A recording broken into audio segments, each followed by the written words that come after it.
न'खर न'खरनिफ्राय खांनाय हाखौ दिनै प्रत्येक VCDC अफिसफोर जमा खालामनाय जागोन बेखौ मिक्स आप खालामनानै जों जमा जानाय लादों आरो दिनै बे हाबाफारिया बेनो जे मेरा मिट्टी मेरा देश बे हाबाफारिनि गामिनिफ्राय खांनाय हाखौ जमा खालामगोन आरो बे जमा खालामनाय हाखौनो दिनै जों गासैबो VCDCनि जेसेबां जोंनि चेयारमेन थाबाय प्राइमारि कमिटिनि थाबाय बेनिफ्राय जोंनि सेल्फ हेल्प ग्रुपनि CRPफोर थाबाय गामिनि गोरों गोरा ओनसोलनि गोरों गोरा दैदेनगिरिफोर थाबाय आरो बे गासैखौ ज' लानानै बेखौ उत्सब हिसाबै खुंनायनि गेजेरजों जों बे हाखौ मोननैसो खल' जमा खालामगोन जमा खालामनानै बेखौ 15 अक्ट'बर खालि बेखौ जों जोंनि ब्लक अफिसाव जमा हैगोन आरो दिनै बिनि हाबाफारि बे हरला VCDCआव बेखौ गाजा गोमजायै खुंनाय जादों आरो बिनि गेजेरजोंनो जोंनि हरला VCDCनि जेसेबां दैदेनगिरिफोर दं जेसेबां मावथि दं जेसेबां सोद्रोमा दं जेसेबां नोगोरारि दं गासैबो जोंनि हादोरनि प्रति अननाय जोंनि गाव थांना थानाय हानि प्रति अननाय बेखौ फोरमायदों आरो दिनै बे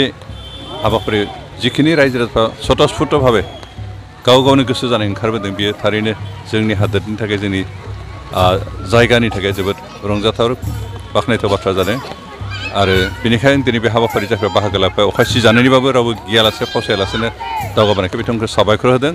आरो हरला VCDCनि जायफोर चेयारमेनजों लोगोसे गुबुन गुबुन जिफोर बिबानगिरि दं जा प्राइमारि कमिटि UPPनि बिबानगिरि दं सरकारि अफिसारफोर बेयाव बाहागो लानाय साफ्रोमखौ आं साबायखर बावदों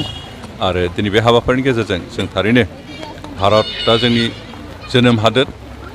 आरो बे जोनोम हादोरनि थाखाय जों साफ्रोमबो गावनि थैयारि जिउ बावनो थामथियारि दं आरो बे हादोरखौ जों अनो सिबियो आरो अरायबो सनमान होयो बे बाथ्राखौ दिनैनि बे हाबाफारिनि गेजेरजों फोरमायो BPFनि दैदेनगिरिफ्रा आसलथे थौले मेलेमनि बिथांमोना कुनुदिन फार्स्ट साइटेड नङा कुनुदिन बाथ्राफोरखौ गुवारै सिन्था खालामो साजाङै सिन्था खालामो आरो बेनिखाय दिनै मोनसे एग्रिमेन्टखौ सरकारा जे मावफुं लाफान थागोन बे बाथ्राखौ कुनुदिन बास्तब नङा जिहेतु सरकार एग्रिमेन्टनि गेजेरजों मोनसे कमिटमेन्ट होबाय मोनसे खोथा होबाय जे जों बेखिनिखौ मावगोन आरो दिनैनि सरकारा बुंग्राल' सरकार नङा बे मावग्रा सरकार बेनिखायनो दिनै थांनाय 2020 मायथाइयाव जि सुक्ति जादों BTR सुक्ति बे सुक्तिनि गेजेरजों सिमाखौ बांहोनायनि बाथ्रा बुंदों बे बाथ्राया दिनै साक्सेस जाबाय दा जोंनि गहपुरहालागै बे सिमाया जासिगोन खिन्थु सिगांनि सुक्तिफ्राव जा 2003नि जि सुक्ति बा 1993नि जिथु सुक्ति बे सुक्तियाव सिमाया 5 नैसिमल'सोमोन फार्स्ट टाइम BSc बायदि खुंबाय खिन्थु BScनि उनाव बे सिमाखौ बांहोनांगौमोन दिनै BPFनि दैदेनगिरि बै समनि BLT आरो गुबुन गुबुन दैदेनगिरिफ्रा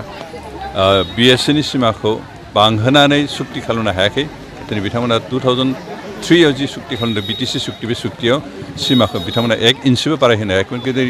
दिनै UP मा बुंगोन NDFB आरो ABSU ज' लोगो जानानै सोमावसारनानै जे सुक्ति खालामबाय सुक्तिया गहपुरहालागै जागोन होननानै सुक्तियाव रोखायै लिरनाय आरो बे रोखायै लिरनाय बाथ्राखौ दिनै सरकारा भारत सरकार असम सरकार बिथांमोना गनायनानै लाबाय दिनै जि BTR सरकार बे UPPनि नेतृत्व माननीय प्रमोद बर'नि नेतृत्व जि सरकार बे सरकारा अरायबो दिनै BTRखौ दावगाहोनायनि थाखाय BTRनि जेंनाफोरखौ बोस्रांनो थाखाय खामानि मावबोदों दिनै बायदिसिना बिथिङाव जों दावगानो हादों सोलोंथाइ बिथिङाव जों गोदान महर होनो हादों दिनै जोंनि गथ' गथायफोरखौ फरायहोनो थाखाय सुबिदा खालामनो हादों जोंनि गथ'फ्रा जाहाथे कम्पिटिटिभ परिखा होनो हायो जेरै IIT एडमिसन लानाय NIT एडमिसन लानाय इन्जिनियारिं फरायनो मेडिकेल फरायनो APSC परिखा होनाय UPSC परिखा होनो थाखाय जिखिनि जायफ्रा मेधा दंबाबो मेरिट दंबाबो खिन्थु न'खरनि खरस बायदिसिना असुबिदा होनो हायाखै बिथांमोनखौ सुबिदा खालामनो थाखाय जों कचिंनि बेबस्था खालामदों सुपार 50 बायदि आसनि लानानै बिनि गेजेरजों दिनै अन्तत 200 गथ'फोरखौ प्रत्येक बोसोरावनो कचिं होनायनि गेजेरजों कम्पिटिटिभ परिखा होनो थाखाय फिट खालामनानै दोनदों आरो बेखिनिखौ जों सरकार मावदों बेनि अनगायैबो जों गेलेग्रा बिथिङाव गेलेनायनि बिथिङाव गोबां परिबर्तन लाबोनो थाखाय जों ISPL खेला स्टार्ट खालामबाय सन्तोष ट्रफि लाबोबाय बेनिफ्राय बावैसो दुरान काप माबाय बिनि अनगायैबो गुबुन गुबुन खेला मा खालामनो थाखाय गामि गामि गेलेनायखौ माबानो थाखाय इनफ्रास्ट्राक्चार डेभेलप खालामनो थाखाय गामि गामि जों गेलेग्रा फोथारखौ फोसाबनाय हाबाफारि लादों स्टेडियाम बानायनाय हाबाफारि लादों आरो बेखौ जों इतिमध्य स्टार्ट खालामबाय आनखि जोंहा क'क्राझाराव मोनसेबो मोजां स्टेन्डार्ड खेला गेलेहोनो हानाय स्टेडियाम गैयामोन खिन्थु थांनाय बे दुरान काप गेलेहोनो थाखायनो मास मोनसेनि गेजेरावनो मोनसे गोजौ स्टेन्डार्डनि बिदि स्टेडियाम जों बानायनो हादों दा हाग्रामा महिलानि समाव 17 बोसोरावबो बेबायदि इनफ्रास्ट्राक्चार बानायनो हायाखैमोन लामा सामा बानायनो हायाखैमोन स्कुल डेभेलपमेन्ट खालामाखै गथ'फोरखौ फरायनाय सुबिदा खालामना होनो हायाखैमोन दिनै स्टेडियाम बानायना होनो हायाखै 17 बोसोराव बिथांमोना गोसो खांनायाव गोबां परिबर्तन लाबोनो हागौमोन खिन्थु बिथांमोना मावाखै खिन्थु जों दिनै मावदों खिन्थु बिथांमोना जास्ट मा बुङो प्रटेस्ट खालामनायनि थाखाय बिरोधि जानायखायनो दिनै इउपिपिएलनि नेतृत्वआव जि सरकार सोलिदों बे सरकार जिखिनि खामानि मावदों बेखौ बिथांमोना बेखौ नुवाखै